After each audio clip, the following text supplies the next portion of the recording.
আসসালামু আলাইকুম এভরিওয়ান। আজকে যে রেসিপিটা আপনাদের সাথে আমি শেয়ার করব সেটা হচ্ছে মলা শুটকি। মলা শুটকি আমি পরিষ্কার করে ধুয়ে নিয়েছি।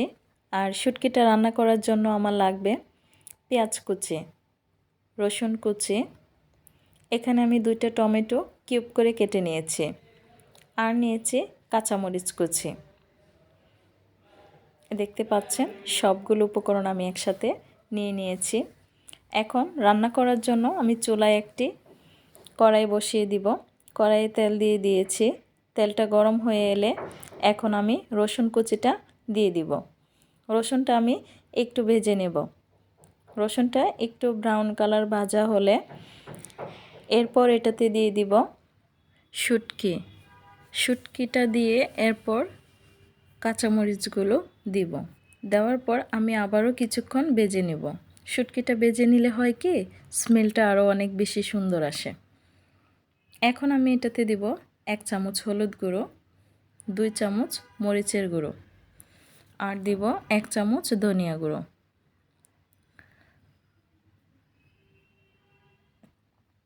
দেওয়ার পর এখন আমি এটা একটু নেড়ে চেড়ে দেব। নাড়ার পর এখন আমি পানি দিয়ে দিয়েছি। পানিটা আমি অল্প পরিমাণে দিব, যেহেতু আমি এটা ভুনা রান্না করব, তাই পানি খুব কম দিতে হবে। এরপর আমি এখন দিয়ে দিব টমেটো। পানিটা দেওয়ার পর টমেটোগুলো আমি একসাথে দিয়ে দিলাম, কারণ এটা আমি তেমন একটা ঝোল রাখবো না, একদম শুকনো শুকনো রাখবো, তাই টমেটোটা পানির সাথেই দিয়ে দিয়েছি।